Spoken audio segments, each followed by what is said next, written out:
ക്ഷണിക്കുന്നു. നമസ്കാരം, എന്റെ പേര് നാഫിയ.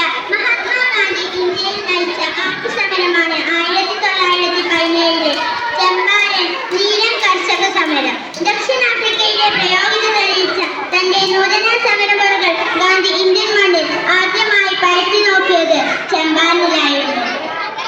മാമ്പഴത്തോപ്പുകൾക്ക് പേര് കേട്ട ഈ നഗരം 1917 വരെ വിശാലമായ നീലം കൃഷിത്തോട്ടങ്ങളുടെ വലിയൊരു കേന്ദ്രവുമായിരുന്നു. ചമ്പാരനിലെ കർഷകർ കൃഷി ചെയ്യുന്ന 20 അരേക്കർ ഭൂമിയിൽ 3 അരേക്കർ ജന്മിക്കു വേണ്ടി നീലമോ മറ്റു നാണ്യവിളകളോ വിളവെടുത്തു കൊടുക്കാനും ബ്രിട്ടീഷുകാരായ തോട്ടാമുടമകൾ നിശ്ചയിക്കുന്ന വിലക്ക് വിൽക്കാനും കൃഷിക്കാർ നിർബന്ധിതരായി. പിന്നീട് അവരിൽ നിന്ന് അധിക നികുതി ഈടാക്കി വിളവെടുത്ത് കഴിയുന്തോറും കൃഷിക്കാർ കടത്തിൽ മുങ്ങിത്താണു.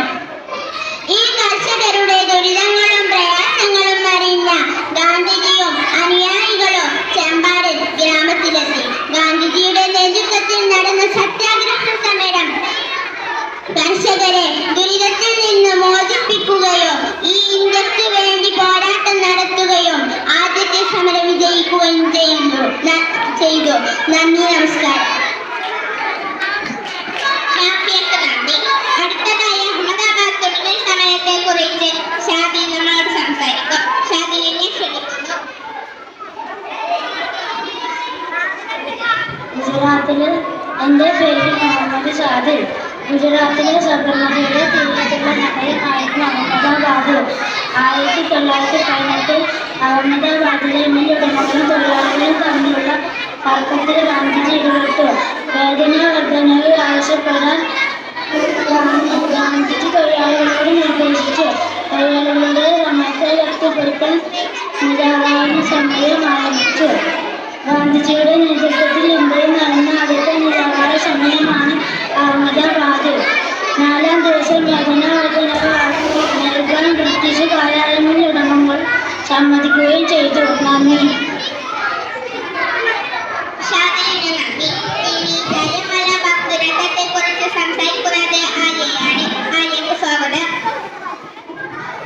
നമസ്കാരം, എന്റെ പേര് ഫാത്തിമ ആര്യ. ജാലിയൻവാല ഇന്ത്യൻ സ്വാതന്ത്ര്യ സമര ചരിത്രത്തിലെ ഏറ്റവും വേദനാജനകമായ ഒരു സംഭവമാണ് ജാലിയൻവാല ബാഗ് കൂട്ടക്കൊല. ബ്രിട്ടീഷ് ഭരണകൂടം പാസാക്കിയ റൗലറ്റ് നിയമത്തിനെതിരെ ഗാന്ധിജിയുടെ നേതൃത്വത്തിൽ ഇന്ത്യക്കാർ ഏപ്രിൽ 6-ന് ഹർത്താൽ ആചരിക്കാൻ തീരുമാനിച്ചു. രാജ്യവ്യാപകമായി പ്രതിഷേധങ്ങൾ ഉയർന്നു. പഞ്ചാബിൽ പ്രതിഷേധങ്ങൾക്ക് നേതൃത്വം കൊടുത്തത് ഡോക്ടർ സൈഫുദ്ദീൻ നിസാലും ഡോക്ടർ സത്യപാലുമായിരുന്നു. ഏപ്രിൽ 10-ന് ഇവർ രണ്ടുപേരെയും റൗലറ്റ് നിയമപ്രകാരം ബ്രിട്ടീഷുകാർ അറസ്റ്റ് ചെയ്തു. ഇതിനെതിരെ പ്രതിഷേധിക്കാൻ 1919 ഏപ്രിൽ 13-ന് പഞ്ചാബിലെ അമൃത്സറിൽ ജാലിയൻവാല ബാഗ് മൈതാനത്ത് പഞ്ചാബിലെ ജനങ്ങൾ ഒത്തുകൂടി. ചുറ്റും മതിൽ കെട്ടിയിട്ടുള്ള പുറത്തേക്ക് പോകാൻ ഒരു വഴി മാത്രമുള്ളതുമായ മൈതാനമായിരുന്നു ജാലിയൻവാല ബാഗ്.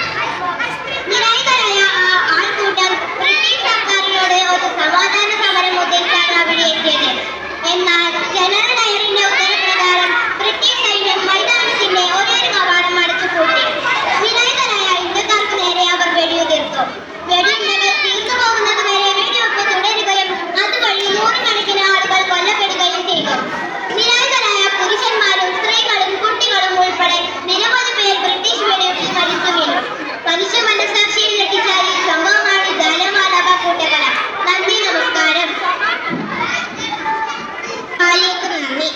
അനാമികയാണ് അടുത്തതായി എത്തുന്നത്. നിസ്സഹകരണ സമരത്തെ കുറിച്ച് സംസാരിക്കാൻ അനാമികയെ സ്വാഗതം ചെയ്യാം. 1920 സെപ്റ്റംബർ 5-ന് നിസ്സഹകരണ പ്രസ്ഥാനം സ്ഥാപിതമായി. 1920 ജനുവരിയിൽ കൊൽക്കത്തയിൽ നടന്ന ഒരു കോൺഗ്രസ് സമ്മേളനത്തിലാണ് നിസ്സഹകരണ ആരംഭിച്ചത്. ജാലിയൻവാല ബാഗ് കൂട്ടക്കൊലയെ തുടർന്ന് ആരംഭിച്ച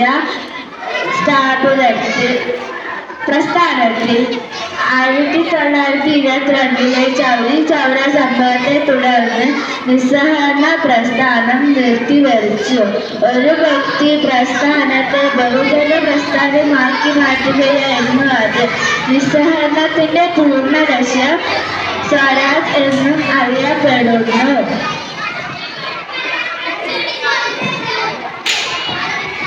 അനാമികൾക്ക് നന്ദി. അവസാനമായി ഉപ്പു സത്യാഗ്രഹത്തെ കുറിച്ച് നഫ്ല നമ്മളോട് സംസാരിക്കുന്നതായിരിക്കും. സ്വാഗതം നഫ്ല. നമസ്കാരം. ബ്രിട്ടീഷ് ഇന്ത്യയിൽ ഉപ്പിന് നികുതി ചുമത്തിയതിനാൽ പ്രതിഷേധിച്ച് 1930 മാർച്ച് 12 ഗാന്ധിജിയുടെ നേതൃത്വത്തിൽ ആരംഭിച്ച അഹിംസാ സത്യാഗ്രഹമാണ് ഉപ്പു സത്യാഗ്രഹം എന്നറിയപ്പെടുന്നത്.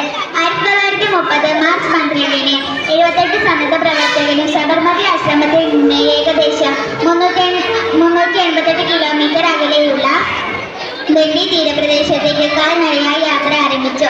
യാത്രയുടെ ആരംഭത്തിൽ ഒന്നുകിൽ ലക്ഷ്യം തേടി ഞാൻ തിരിച്ചു വരും, പരാജയപ്പെട്ടാൽ ഞാൻ എന്റെ ജഡം സമുദ്രത്തിൽ സമർപ്പിക്കുമെന്ന് ഗാന്ധിജി പ്രഖ്യാപിച്ചു. ഏപ്രിൽ 5 ജാഥ ഗുജറാത്തിയിലെ ദണ്ഡി കടപ്പുറത്തിൽ എത്തിച്ചേർന്നു. കേരളത്തിൽ ഉപ്പു സത്യാഗ്രഹത്തിന് പ്രധാന വേദിയായിരുന്ന കണ്ണൂർ ജില്ലയിലെ പയ്യന്നൂരിലെ ഒളിയത്ത് കടവാണ് കെ. കേളപ്പനാണ് കേരളത്തിലെ ഉപ്പു സത്യാഗ്രഹത്തിന് നേതൃത്വം നൽകിയത്. ഉപ്പു സത്യാഗ്രഹം ആരംഭിച്ച് ഏറെ കഴിയും മുമ്പ് ഗാന്ധിജിയെ ബ്രിട്ടീഷ് സർക്കാർ അറസ്റ്റ് ചെയ്തു. എന്നാൽ ഇത് സമരം വ്യാപിക്കാനേ ഉപകരിച്ചുള്ളൂ. ഉപ്പു സത്യാഗ്രഹ സമരം ഏതാണ്ട് 1 വർഷക്കാലം നീണ്ടുനിന്നു. നഫ്ലക്ക് നന്ദി. ഇന്ത്യൻ സമരത്തിന്റെ കുറച്ച് ചരിത്ര ഭാഗങ്ങളെ കുറിച്ച് ഇവിടെ സംസാരിച്ച നാഫിയ, ഷാദിൽ, ആലിയ, അനാമിക, നഫ്ല എന്നിവർക്ക് പ്രത്യേകം നന്ദി അറിയിക്കുന്നു. എല്ലാവർക്കും